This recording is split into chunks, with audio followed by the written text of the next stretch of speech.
வெற்றி வணக்கம். வெற்றி வணக்கம். அஸ்ஸலாமு அலைக்கும். Praise the Lord. இதை மூன்றையும் சேர்த்து ஒரே வரியில் சொல்வதென்றால், பிறப்புக்கும் எல்லா உயிர்க்கும். உங்கள் அத்தனை பேருக்கும் வணக்கம் சொல்லி, மதில்கள் நிறைந்த மாநகரம், கோட்டை இருக்கிற வேலூர், வேலூர் மண்ணுக்கும் மக்களுக்கும் வணக்கத்தை சொல்லி, பழங்கால கோட்டை வேலூரை பார்ப்பதற்காக வருங்கால சென்ட் ஜார்ஜ் கோட்டையே வந்திருக்கிறார். தலைவர் தயார், நீங்களும் தயார். ஆரம்பிக்கலாமா? வரவேற்புரை வழங்குவதற்காக வேலூர் கழக மாவட்ட செயலாளர் அண்ணன் ஆர் வேல்முருகன் அவர்களை வருக வருக என வரவேற்கிறேன்.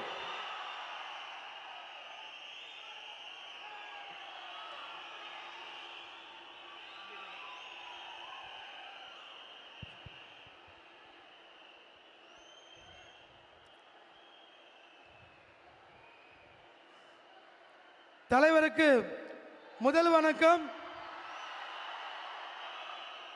பொதுச் செயலாளர் அண்ணனுக்கு வணக்கம்.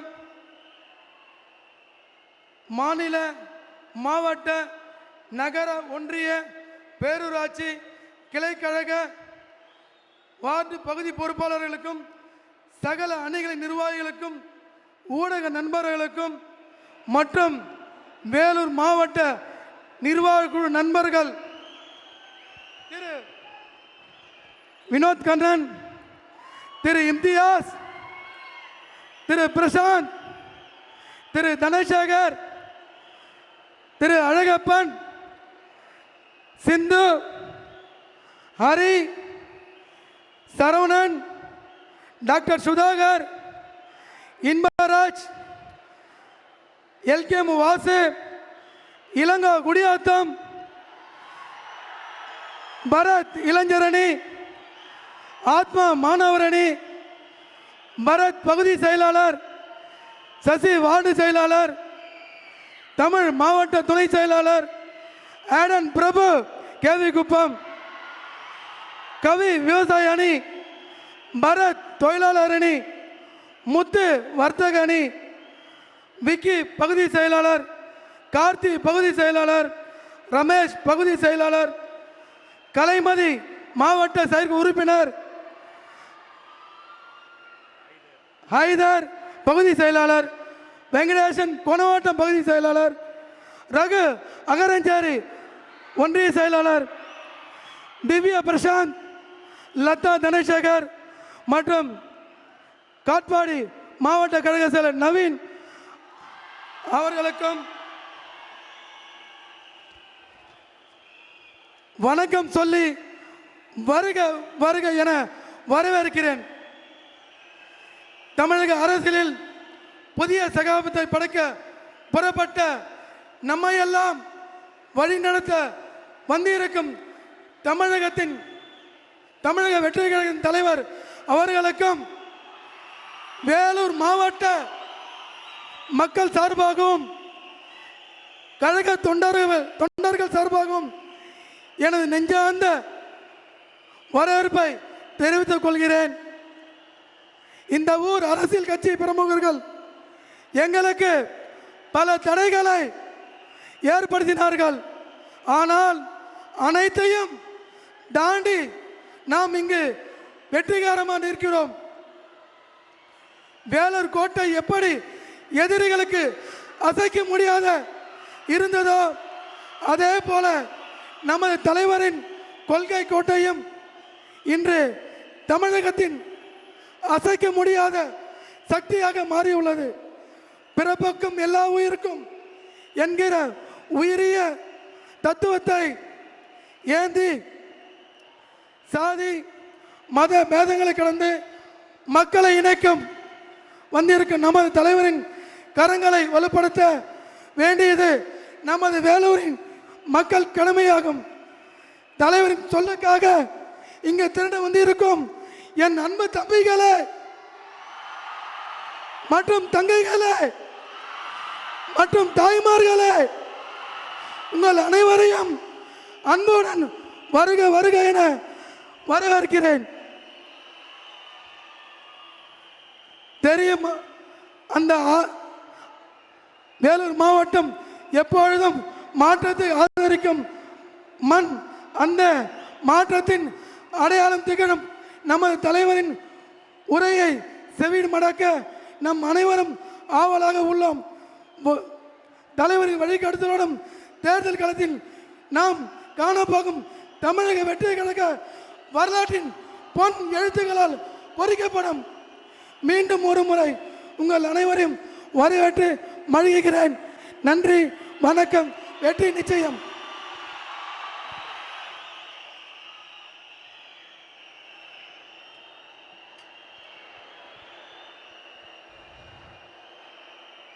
இந்த நொடிக்காக தான் காத்திருக்கிறோம் நாங்கள். தர்மத்தாயின் தவ புதல்வரே,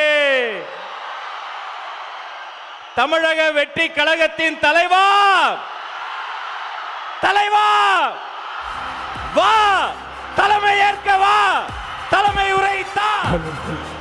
தமிழக வெற்றி கழகத்தின் தலைவர் வேலூரில் இதோ உங்கள் முன்னால்.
எங்க ஓட்டு எங்க உரிமை.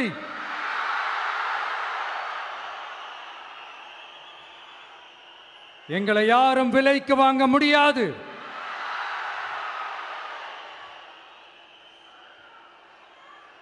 எங்க ஓட்டு விசில் சின்னத்துக்கு தான்.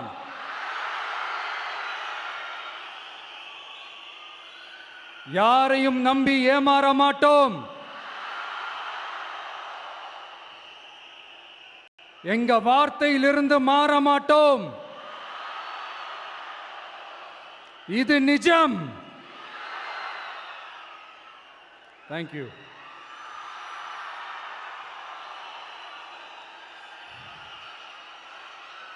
ஒரு குட்டி கதையிலிருந்து ஆரம்பிப்போமா?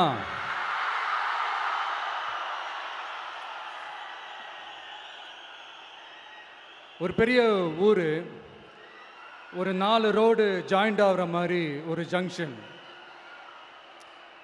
ஒரு பிஸியான ஏரியா, ஆள் நடமாட்டம் அதிகமாக இருக்கக்கூடிய ஒரு ஏரியா. அங்கே சென்டரில் ஒரு முரட்டு ஜல்லிக்கட்டு காலை ஒன்று நின்றுட்டுருக்குது. காலில் மண்ணை வீசிக்கிட்டு சீறிக்கிட்டு அப்படியே நின்றுட்டுருக்குது. யாருமே பக்கத்தில் போக முடியல. அந்த இடம் ஒரு கேஷுவலாக மாறணும் அப்படின்னா அந்த காளையை அடக்கி அமைதி ஆக்கினா தான் மறுபடியும் ஒரு பேக் டு நார்மல் சுச்சுவேஷனுக்கு அந்த இடம் மாறும். அந்த ஊரில் இருக்கிற ஒரு சில பேருக்கு மட்டும்தான் அந்த காளை அடங்கும். அவங்க யாருமே அங்கே இல்லை. ஆனால் அந்த க்ரௌடில் இருந்த ஒரு சில பேர், ஆல்ரெடி அந்த காளையை அடக்கணவங்களோடு இருந்த ஒரு சில பேர், எங்களுக்கு இல்லாத அனுபவமா? நாங்க பார்க்காத காளையா? நாங்க பார்க்காத மாடா? நாங்கள் போய் அடக்குறோன்னு சொல்லிட்டு உள்ளே போகிறாங்க. ஒருத்தராலையும் அந்த காளையை தொடக்கூட முடியல. எல்லாரையும் அடித்து வீசி தூக்கி போட்டுருச்சு. இப்போ என்னடா பண்ணுறது அப்படின்னு பார்க்கும்போது அந்த கூட்டத்தை விலக்கிட்டு ஒரு சின்ன பையன் ஒரு என்ட்ரி ஒன்று கொடுக்குறான். உங்களுக்கு தான் தெரியும்ல, டேய் எங்களாலே முடியல, நீ எல்லாம் என்னத்தை போய் கிழிக்க போற, எங்களுக்கு அவ்வளோ அனுபவம் இருக்குது, நாங்களே அடிபட்டு ஓரமாக படுத்து கிடக்கிறோம், இவன் விளையாட்டுத்தனமா ஏதோ பண்ணிட்டு கிடக்கிறான், பாவம் அந்த காளைகிட்ட போய் அடிபட்டு சாவ போறான், பச்சா பையன், அந்த பையன், இந்த பையன், அண்டர் எஸ்டிமேட் பண்றது, ஏளனமா பேசுறது, இப்படி ஒரு பக்கம். இன்னொரு பக்கம் பரிதாபப்பட்டு ஐயோ பாவமே இப்படி தனியா போய் மாட்டிக்கிட்டானே அந்த காளைகிட்ட என்ன பண்ண போறானோ அப்படின்ட்டு ஒரு பக்கம் பரிதாபப்பட்டு பேசுறாங்க. அந்த சின்ன பையன் எதுவுமே காதலையே போட்டுக்காம 2 பாக்கெட்லையும் கையை விட்டுக்கிட்டு ஸ்டைலா கெத்தா தில்லா அப்படியே உள்ள போறான். ஒரு ஸ்டெப் எடுத்து வைக்கிறான், அந்த காலை அப்படியே சீறிக்கிட்டே நின்றுட்டு இருக்குது. இன்னொரு ஸ்டெப் எடுத்து வைக்கிறான், காலை அப்படியே சீறிக்கிட்டே முன்னாடி வருது. மக்கள் எல்லாரும் பதட்டத்தோடு அப்படியே பார்த்துட்டு இருக்கிறாங்க. இன்னொரு ஸ்டெப் எடுத்து வைக்கிறான், காலை அப்படியே முட்டை வரும்போது பாக்கெட்டுக்குள்ள மறைச்சி வச்சிருந்த 2 புல்லுக்கட்டு அதை அந்த காலை கிட்ட காட்டுறான். காலை அப்படியே சடனா வந்து நின்று அது மூடெல்லாம் மாறி அந்த புல்லுக்கட்டை சாப்பிட ஆரம்பிச்சிருச்சு. அந்த சின்ன பையனும் அந்த காளையை அப்படியே தடவிக்கிட்டு வரான். காளையும் பக்கத்தில் ஒரு குழந்தை மாதிரி நடந்து வந்துக்கிட்டு வருது. பக்கத்தில் இருந்த ஒரு வயல்வெளியில் அந்த காளையை மேய விட்டுட்டு வரான். மக்கள் எல்லாரும் அந்த பையனை ஆச்சரியமாக பார்க்குறாங்க.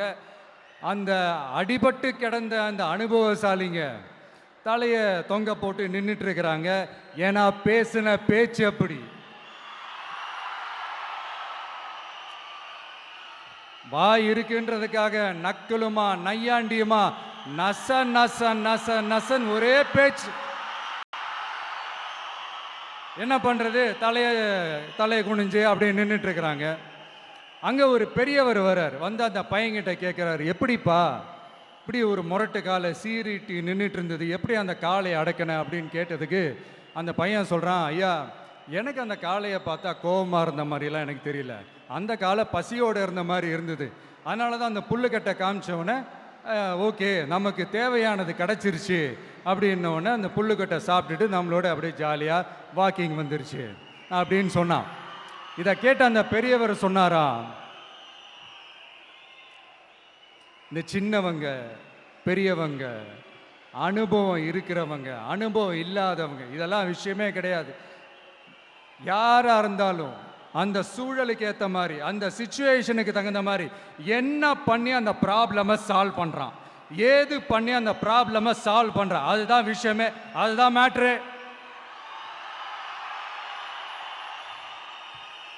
ஸோ நீ சூப்பர்ப்பா, என்ன ப்ராப்ளம் வந்தாலும் நீ சால்வ் பண்ணிடுவ அப்படின்னு முதுகில் தட்டி கொடுத்துட்டு அந்த பெரியவர் போறார். இப்போ அந்த கதையில் அந்த முரட்டு ஜல்லிக்கட்டு காலை தான் நம்ம தமிழ்நாட்டு அரசியல் களம். அந்த பெரியவர் தான் நம்ம தமிழக மக்கள். அந்த பாக்கெட்டுக்குள்ள ஸ்டைலா தில்லா கெத்தா ஒருத்தன் உள்ள வந்தான் பாருங்க, அவன்தான்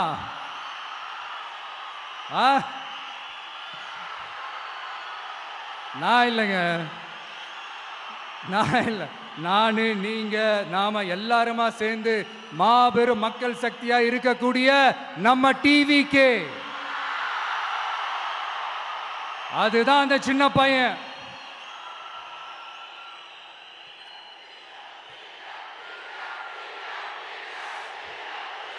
தேங்க்யூ தேங்க்யூ தேங்க்யூ.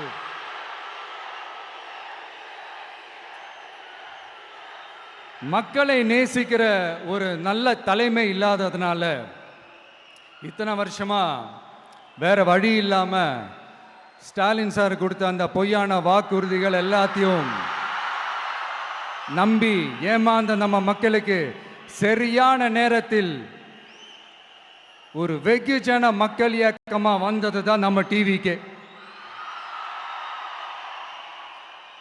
அந்த முரட்டு ஜல்லிக்கட்டு கால கதை ஏன் சொன்னோம், எதுக்கு சொன்னோம், யார் யாருக்கெல்லாம் சொன்னோங்கிறது புரிய வேண்டியவங்களுக்கு புரியும்னு நினைக்கிறேன்.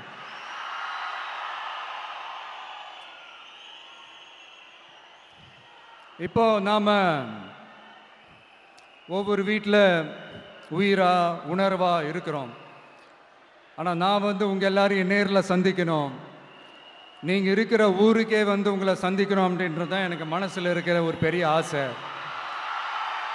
ஆனால் அந்த சிச்சுவேஷன் ஒரு எதிர்கட்சியாக இருந்து கேள்வி கேட்டுட்டு இருக்கிற இந்த நேரத்தில் நமக்கு எதிராக என்ன சூழ்ச்சிகள்லாம் நடக்குதுன்றது உங்கள் எல்லாருக்குமே நல்லா தெரியும். அதனால் இப்போ உங்களுக்கு ஒரு வாக்குறுதியை கொடுக்குறேன். நம்மளுடைய ஆட்சி அமைஞ்சதும் ஒவ்வொரு கிராமத்துக்கும் நான் நேரடியா வந்து என்னுடைய சொந்தங்களாகிய உங்க எல்லாரையும் நான் சந்திக்கிறேன்.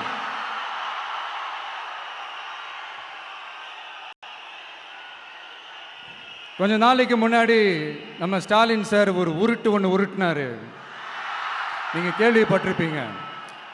இப்போ வரப்போற எலெக்ஷன் எதுக்கான எலெக்ஷன்? நம்ம சட்டமன்ற தமிழ்நாடு சட்டசபைக்கான ஒரு தேர்தல் இல்லையா? இதே தமிழ்நாட்டுக்கும் டெல்லிக்குமான ஒரு எலெக்ஷன் அப்படின்னு சொல்கிறாங்க. இன்னும் கொஞ்சம் மேலே போய் தமிழ்நாட்டுக்கும் என்டிஏவுக்குமான ஒரு எலெக்ஷன் அப்படின்னு சொல்கிறாங்க. என்ன சார், டெல்லியில் ஏதாவது நிற்க போகிறீங்களா? அப்புறம் ஏன் தமிழ்நாட்டுக்கும் டெல்லிக்குமான ஒரு எலெக்ஷன் சொல்கிறீங்க? அப்புறம் இது ஏதாவது பார்லிமெண்ட் எலெக்ஷனா? பிரதமர் பதவிக்கு ஏதாவது போட்டி போடுறீங்களா? அப்புறம் ஏன் அதை தமிழ்நாட்டுக்கும் என்டிஏவுக்குமான ஒரு எலெக்ஷன் சொல்கிறீங்க? எங்களுக்கு புரியலையே சார், இது என்ன லாஜிக்னு எங்களுக்கு புரியலையே. எந்த எலெக்ஷனை எப்படி டீல் பண்ணணும், எப்படி ஹேண்டில் பண்ணணுன்றது நம்ம தமிழ்நாட்டு மக்களுக்கு தெளிவாக தெரியும். நம்ம தமிழ்நாட்டு மக்கள் மாதிரி ஒரு தெளிவான மக்களை நீங்கள் பார்க்கவே முடியாது. சூப்பர் கிளாரிட்டியோட சூப்பர் மக்கள் சார் நம்ம மக்கள். இந்த போருக்கு போகிறதுக்கு முன்னாடி தான் இந்த படை பரிவாரங்களோட போவாங்கன்னு கேள்விப்பட்டிருக்கிறேன். ஆனால் நீங்கள் என்னடானா இந்த ஒன்றுத்துக்கும் உதவாத இந்த பால் டப்பாவை உருட்டிக்கிட்டு இருக்கீங்களே சார். உண்மையிலே இந்த எலெக்ஷன் எதுக்கான எலெக்ஷன் சொல்லட்டுமா? தமிழ்நாட்டு மக்களுக்கும் ஊழலுக்கும் நடக்கிற போர், தமிழ்நாட்டு மக்களுக்கும் லஞ்சத்துக்கும் நடக்கிற போர், தமிழ்நாட்டு மக்களுக்கும் இந்த நிர்வாகத்தை சரியா செய்யாத இந்த திமுக அரசுக்கும் நடக்கிற போர், அதாவது தமிழ்நாட்டு மக்களுக்கும் உங்க ஆட்சிக்கும் நடக்கிற போர், தமிழ்நாட்டு மக்களுக்கும் ஸ்டாலின் சாருக்கும் நடக்கிற போர். இன்னும் சுருக்கமா சொல்லணும்னா விஜய்க்கும் ஸ்டாலின் சாருக்கும் நடக்கிற போர்.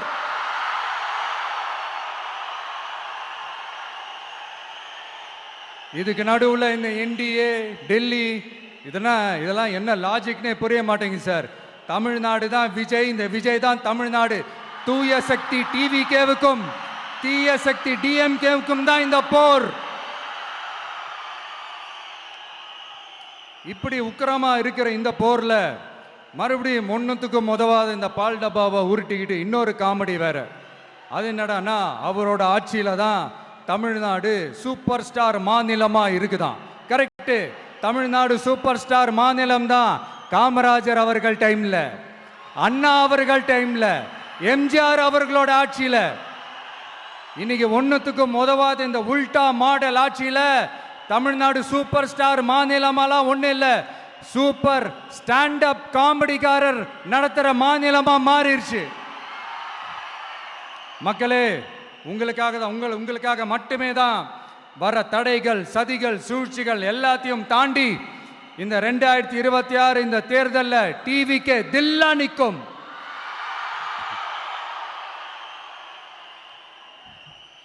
இதுவரைக்கும் நடந்த எலெக்ஷன் வேற, இப்ப நடக்க போற எலெக்ஷன் வேற.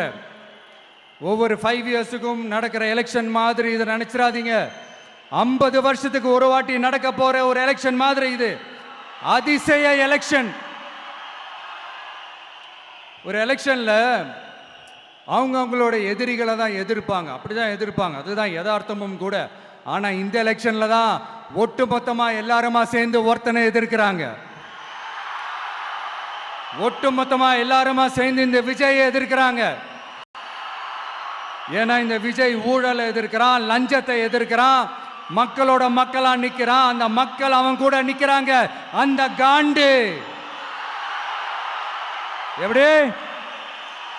அந்த காண்டு தான் ஒட்டுமொத்தமா எல்லாருமா சேர்ந்து ஒருத்தனை எதிர்க்க காரணம். நீங்க எப்படி வேணா எதிர்த்துக்காங்க, ஆனா போட்டி ரெண்டு பேருக்கு நடுவில் உள்ளதான் ஒண்ணு. இன்னொன்னு, இந்த எலெக்ஷன் டேல மேக்சிமம் என்ன பண்ணுவீங்க? போவீங்க, ஓட்டு போடுவீங்க, வருவீங்க, அவ்வளவுதான் உங்களுடைய பார்ட்டிசிபேஷன். ஆனா இந்த எலெக்ஷன்ல நீங்க பங்கெடுத்துக்க போறீங்க. எஸ், உங்க வீட்டில் இருக்கிற ஒரு விஜய் தான், உங்க வீட்டில் இருக்கிற ஒரு விஜய் தான் வேட்பாளரா நிக்க போறாங்க.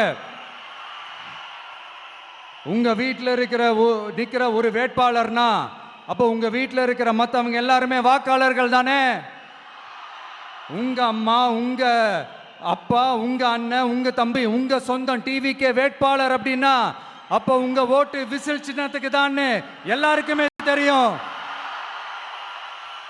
ஏன், நம்மளோட எதிரிங்களுக்கு கூட அது நல்லாவே தெரியும். அதனால தான் நமக்கு எதிராக அவ்வளவு அவதூறு பரப்புறாங்க. என்னென்ன அவதூறு பரப்புறாங்கன்றது உங்களுக்கே நல்லா தெரியும். ஆனா அவங்களுக்கு தெரியாது, என் மேல அவதூறு பரப்புனா அது மக்கள் மேல அவதூறு பரப்புற மாதிரின்னு. எனக்கு அரசியல் தெரியலன்னு சொன்னா அது மக்களுக்கு அரசியல் தெரியலன்னு சொல்ற மாதிரின்னு. என்ன அசிங்கமா பேசினா அது மக்கள் அசிங்கமா பேசுற மாதிரின்னு. எனக்கு எதிராக செய்யற ஒவ்வொரு செயலும் அது மக்களுக்கு எதிராக செய்யற செயல் அவங்களுக்கு தெரியாம போச்சு. இந்த விஜயும் மக்களும் வேறு வேறு இல்லை. இந்த விஜயும் மக்களும் ரத்தமும் சதையும் மாறி, உடலும் உயிரும் மாறி, ஒன்னிலிருந்து ஒண்ண பிரிக்கவே முடியாது. எஸ், சென்சிட்டிவான சென்டிமெண்ட், அது சென்சிட்டிவான சென்டிமெண்ட்.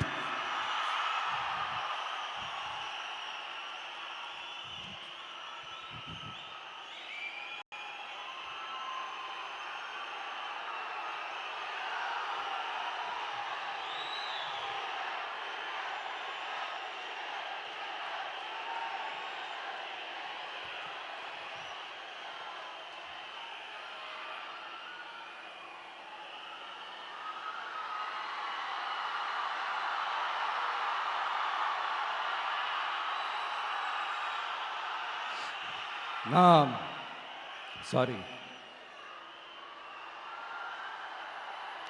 இதை யாரும் அசைக்க முடியாது. மக்களை நேசிக்கிற விஜய் வேணுமா, மக்கள் விரோத ஆட்சி நடத்துற ஸ்டாலின் சார் வேணுமா? இந்த விஜய் நம்புறீங்களா, ஸ்டாலின் சார் நம்புறீங்களா? Proof, this is the proof.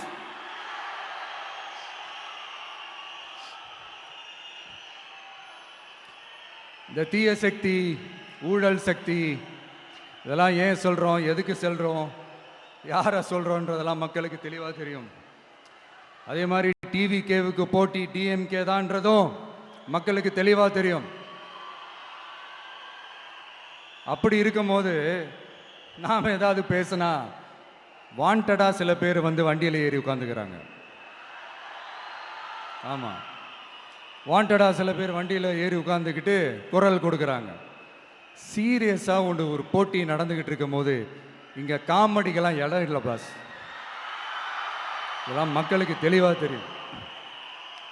இந்த நேரத்தில் ஒரு சீரியஸ் கேள்வியை இன்னைக்கு இருக்கிற மிகப்பெரிய அரசியல்வாதிங்க கிட்ட கேட்கணும்னு நான் நினைக்கிறேன்.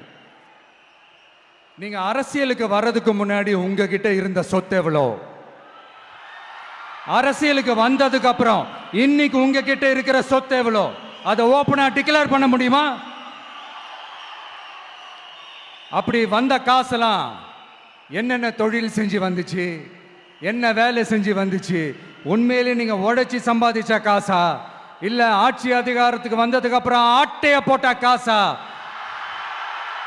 இதெல்லாம் ஓப்பனா டிக்ளேர் பண்ண முடியுமா? இதெல்லாம் நம்ம கேட்டா எல்லா ஊழல்வாதிகளும் ஒன்னா சேர்ந்து நம்ம மேல சேத்தவாரி வீசுவாங்க. அதை பத்திலாம் நமக்கு கவலை இல்லை. ஏன்னா நாம யாருன்னு மக்களுக்கு நல்லாவே தெரியும். எனக்கு ஒரு புது ஃப்ரெண்டு, புது நண்பர் ஒருத்தர் கிடைச்சிருக்காரு. யார் தெரியுமா? தெரியாதா? முதல்வர் அவர்கள் தான். இப்போ ஒரு நிருபர் ஒருத்தர் கேட்ட கேள்விக்கு எனக்கு எதிரிகள்லாம் யாரும் இல்லை, அவங்க எல்லாருமே எனக்கு நண்பர்கள் தான் அப்படின்னு சொன்னாங்களே. அப்படி நாங்கெல்லாம் உங்களுக்கு நண்பர்கள்னா அப்புறம் ஏன் சார் கரூர் விஷயத்துல ஏன் மேல பழி தூக்கி போட்டீங்க?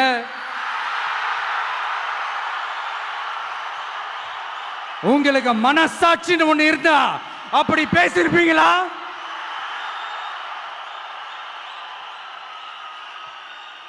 அப்படி நாங்களாம் உங்களுக்கு நண்பர்கள்னா ஒரு ஈவெண்ட், ஒரு ஃபங்க்ஷன் நடத்துறதுக்கு ஒரு இடமோ ஒரு பர்மிஷனோ ஏன் கொடுக்க மாட்டேன்றீங்க? எல்லாத்தையும் நீங்களே பண்ணிட்டு போற போக்கில் அப்படியே பொய்களா அடிச்சு விட்டுக்கிட்டு இருக்கீங்க. உங்களோட உண்மையான நண்பர்கள் யாருன்னு சொல்லட்டுமா? லஞ்சம், ஊழல், அரசியல் ஆதாயம், இதெல்லாம் தான் உங்களோட உண்மையான நண்பர்கள். பர்சனலா நீங்க எப்படி வேணா இருந்துக்கங்க சார், நமக்கு அதை பத்தி கவலை இல்லை, நமக்கு அது அவசியமும் இல்லை. ஆனா உங்க ஆட்சி தான் தப்பான ஆட்சி, தமிழ்நாட்டுக்கு தேவையில்லாத ஆட்சி. கொஞ்ச நாளைக்கு முன்னாடி கற்பனையா ஒரு விஷயம் ஒன்று சொன்னேன். இந்த முதல்வர் கூட விசில் சின்னத்துக்கு தான் வாக்களிப்பாரு அப்படின்ட்டு கற்பனையா ஒன்று சொன்னேன். ஆனா இன்னைக்கு நிஜமாவே நமக்கு ஆதரவா ஒரு கோஷத்தை எழுப்பியிருக்கிறாங்க. அது என்ன தெரியுமா? எங்க வாக்கு சாவடி வெற்றி வாக்கு சாவடியா. அதுக்கு அர்த்தம் என்ன தெரியுமா? எங்க வாக்கு சாவடி விஜய் வாக்கு சாவடின்னு அர்த்தம்.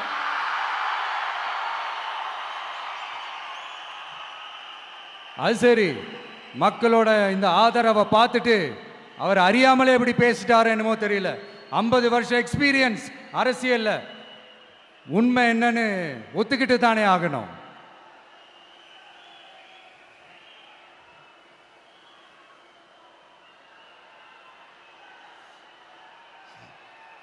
ஜனநாயகம்ங்கிறது பெரும்பான்மை ஆட்சி அதிகாரம் சார்ந்தது மட்டும் இல்லை, சிறுபான்மை மக்களின் உரிமைகள் உணர்வுகளும் புனிதம்னு நினைச்சு அதையெல்லாம் காப்பதற்கு பெயர் தான் ஜனநாயகம்னு 1963 அறிஞர் அண்ணா பார்லிமெண்ட்ல பேசினதை நாம இங்க சொல்றது ரொம்ப பொருத்தமா இருக்கும்.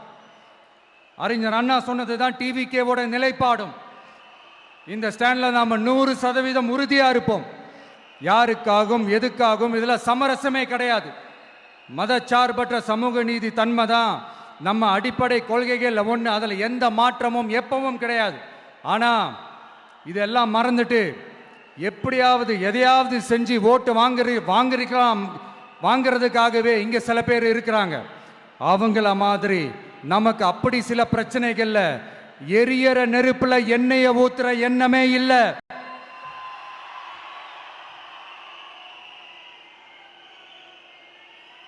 இங்க சில அரசியல் கட்சிகளும் சில அரசியல் தலைவர்களும் ஒரு சில நேரங்களில் அமைதியா இருந்தாலே போதும், ஒரு பிரச்சனையும் வராது.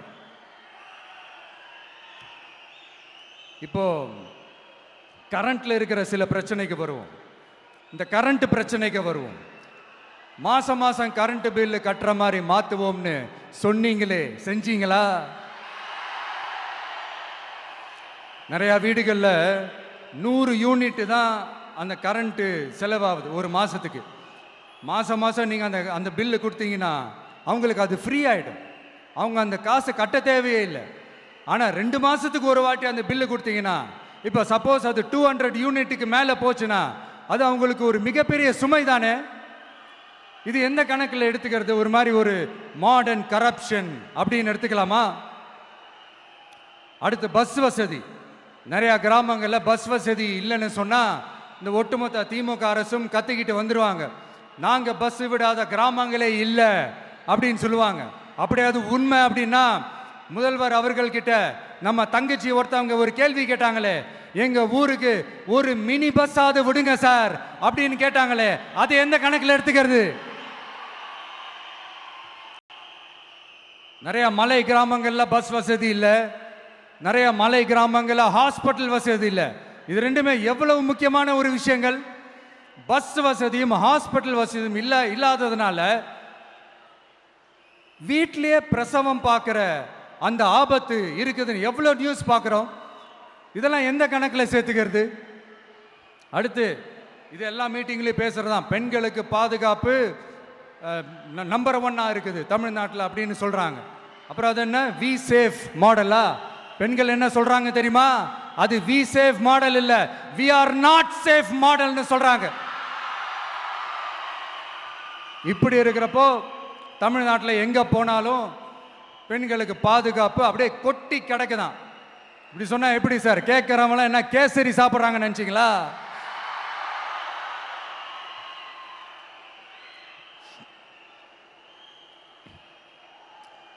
அடுத்து இந்த சட்டம் ஒழுங்கு, அது காணாம போய் ரொம்ப நாள் ஆச்சு.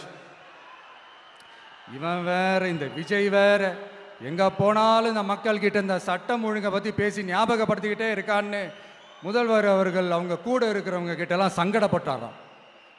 நாம் என்ன பண்றது? நாம தான் தமிழ்நாட்டோட விசில் ப்ளோயர் ஆச்சே. நாம் எப்படி சைலண்டா இருக்க முடியும்? நாமளும் கேள்வியா கேட்குறோம், ஆனால் பதிலெலாம் வந்த மாதிரியே தெரியல. இருந்தால் தானே வர்றதுக்கு, வச்சுக்கிட்டா வஞ்சனை பண்ணுறாரு. 5 வருஷமா பதிலே சொல்லாமல் அப்படியே கடந்து வந்துட்டாரு. ஆனால் இனிமேல் அப்பெல்லாம் இருக்க முடியாது, பதில் சொல்லி ஆகணும். மக்களே, இந்த தீய சக்தி, இந்த அட்ராசிட்டியை ஒரு எண்டு கார்டு போடணும் அப்படின்னா அவங்கள சுவிட்ச் ஆஃப் பண்ணுறது தான் ஒரே சொல்யூஷன். அதுக்கான ரிமோட்டு தான் வரப்போற எலெக்ஷன். அந்த ரிமோட்ல நீங்க அழுத்த வேண்டியது ஒரே ஒரு ஆப்ஷன், அதுதான் நம்ம விசில் சின்னத்தோட பட்டன். இத 4 விஷயத்தை நீங்க செஞ்சாலே போதும். ஒவ்வொரு இவிஎம் மிஷின்லயும் விசில் சின்னத்துக்கு நேரா இருக்கிற அந்த பட்டனை பச்சக்கு பச்சக்கு பச்சக்குன்னு ஒரு அழுத்துங்க. எப்படி? அவ்வளவுதான். நாம காஞ்சிபுரத்தில் பேசும்போது நம்மளுடைய விஷன் என்னன்னு சொன்னோம். இப்போ அதனுடைய கண்டினியூஷனா சில விஷயங்கள் இங்க நான் சொல்லணும்னு ஆசைப்படுறேன். இப்பவும் சொல்றேன், உறுதியா சொல்றேன், சத்தியமா சொல்றேன். பெண்கள், பெண் குழந்தைகள், ஆண் குழந்தைகள் பாதுகாப்பு நம்ம ஆட்சியில் நம்பர் 1 இருக்கும். சட்டம் ஒழுங்கு ரொம்ப ரொம்ப ஸ்ட்ரிக்டா இருக்கும். அரசு பள்ளிக்கூடங்களும் கல்லூரிகளும் முதல் தரமா இருக்கும். போட்டி தேர்வுகளுக்குன்னு லட்சங்களை கொட்டி தனி கோச்சிங் சென்டர் போய் படிக்க அவசியமே இருக்காது. ஏன்னா கவர்மெண்ட் ஸ்கூல், காலேஜ் சிலபஸே போட்டி தேர்வுகளை ஈஸியா சந்திக்கிற வகையில் அந்த ஸ்டாண்டர்டுக்கு ஏத்த மாதிரி அமைக்கப்படும். உயர்நிலை பள்ளி பாடத்திட்டங்களிலேயே அடிப்படை அரசியல் சாசன சட்டம் சேர்க்கப்படும். மாநில மற்றும் ஒன்றிய அரசு அலுவலகங்கள், வங்கிகளின் செயல்பாடுகள் மற்றும் அவற்றை அணுகும் முறை குறித்து மாணவர்களுக்கு தெளிவான புரிதலை ஏற்படுத்தும் வகையில் தேர்வுகள் அற்ற செயல்முறை பாடமாக கற்பிக்கப்படும். இந்தியா முழுக்க உள்ள ஒன்றிய அரசு சார்ந்த கல்வி நிலையங்கள் மற்றும் அதன் சேர்க்கை அட்மிஷன் குறித்து புரிதலும் தெளிவும் மாணவர்களுக்கு உருவாக்கப்படும். அனைத்து அரசு பள்ளிகளிலும் பெண் குழந்தைகளுக்கு சுத்தமான, சுகாதாரமான மற்றும் தரமான கதவுகள் பொருத்தப்பட்ட ரெஸ்ட் ரூம்கள் அமைப்பது உறுதி செய்யப்படும். போதைப் பொருட்கள் இல்லாத தமிழகம் உருவாக்கப்படும். மாவட்ட கலெக்டர்கள் மற்றும் எஸ்பிக்களில் சரி பாதி பெண்களாக இருக்கும்படி செய்வோம். மலை கிராமங்களில் அரசு ஆரம்ப சுகாதார நிலையங்கள் பிரசவம் பார்க்கும் வசதியுடன் அமைக்கப்படும். பஸ் போக்குவரத்து இல்லாத கிராமங்கள் மற்றும் மலை கிராமங்களே இல்லை என்ற நிலை உருவாக்கப்படும். ஏற்கனவே அமைப்பு சாரா தொழிலாளர்கள் அமைப்பு இருந்தாலும் ஆட்டோ, டாக்ஸி மற்றும் லாரி டிரைவர்களுக்கென அவர்களின் நலன்களுக்காகவும் குடும்ப நலன்களுக்காகவும் தனியாக நல வாரியம் அமைக்கப்படும். தென் தமிழகம் உட்பட தமிழகத்தின் தேவையான பகுதிகளில் தொழிற்சாலைகள் அமைக்கவும் தொழில் வளம் பெருக்கவும் தனி கவனம் செலுத்தப்படும். விவசாயிகள், மீனவர்கள் மற்றும் நெசவாளர்களின் கருத்துக்களை அறிந்து அவர்களுக்கான திட்டங்கள் காலத்தின் தேவைக்கேற்ப உருவாக்கப்படும். இப்போ நம்ம ஸ்டாலின் சார் அறிவாலயம் பக்கத்தில் யார் நடந்து போனாலும், அறிவாலயம் பக்கத்தில் யார் நிழலுக்கு ஒதுங்கினாலும் கூட்டணியில் சேர்த்துக்கிறாரு. அந்த வச்சிருக்கிற பணத்தில் ஒரு பங்கு ஒன்று கொடுத்து, அதுக்கு பேர் கல்லாப்பெட்டி கூட்டணின்னு வச்சிருக்கிறேன். இந்த கல்லாப்பெட்டி கூட்டணியை ரொம்ப கஷ்டப்பட்டு சேர்த்துருக்கிறார். ஆனால் அவருக்கு நான் சொல்கிறேன், இந்த பழைய கூட்டணி கணக்குகளோ இந்த கொள்ளையடிச்ச பணத்தையே வச்சு எங்கள் மக்களை ஏமாற்றி எல்லாம் ஜெயிக்க முடியாது. ஏன்னா இது மாபெரும் மக்கள் சக்தியான வித்தியாசமான விசில் புரட்சி எலெக்ஷன்.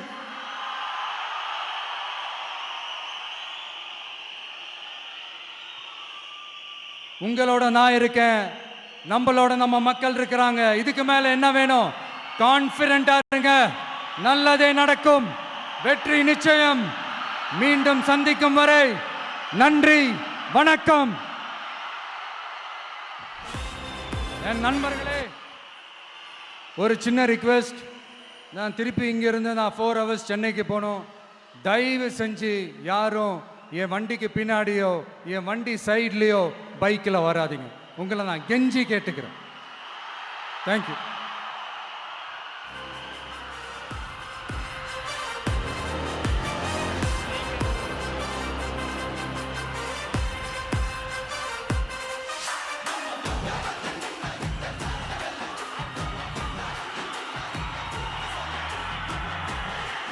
வெற்றி தலைவர் அவர்களுக்கு நன்றி.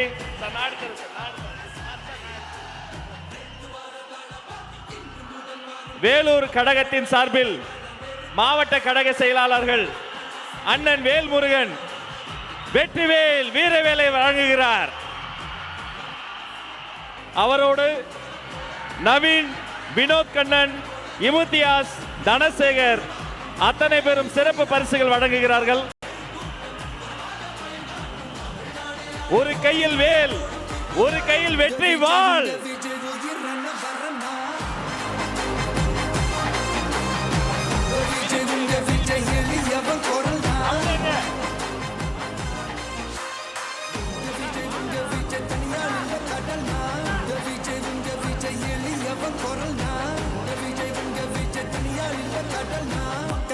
மன்னர்களை உனக்கு காட்ட வரனா.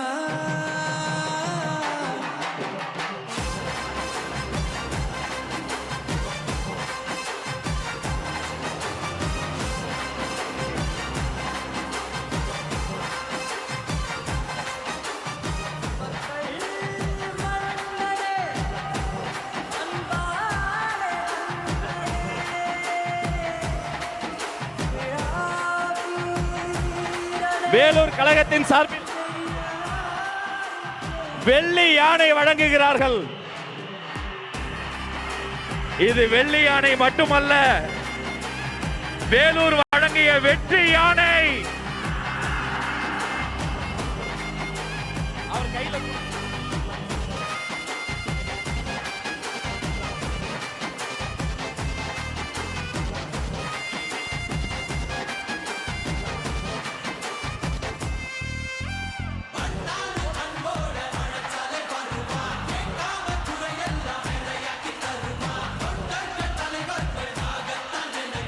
வேலூர் கழகத்தின் சார்பில் தங்க கோயிலும்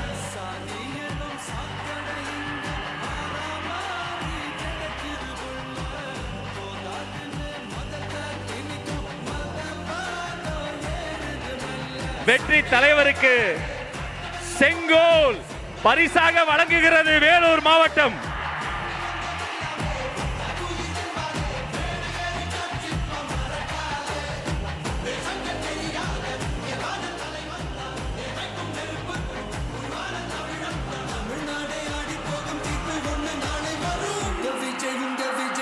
நன்றி நன்றி.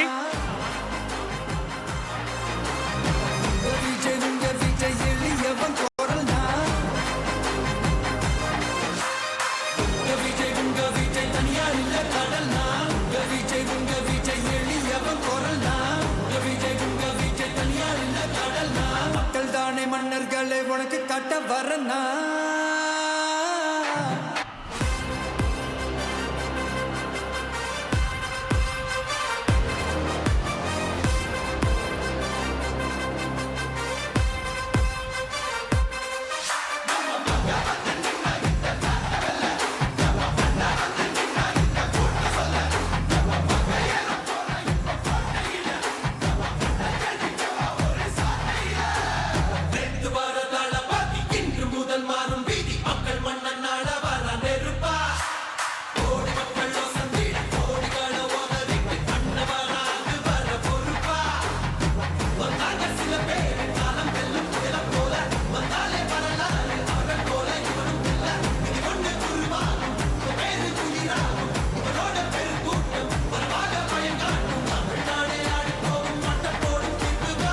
உங்க விஜய் உயிரன வரனா உங்க விஜய் எளியவன் குரல்னா உங்க விஜய் தனியால் இல்ல கடல்னா உங்க விஜய் எளியவன் குரல்னா உங்க விஜய் தனியால் இல்ல கடல்னா மக்கள் தானே மன்னர்களே உனக்கு காட்ட வரனா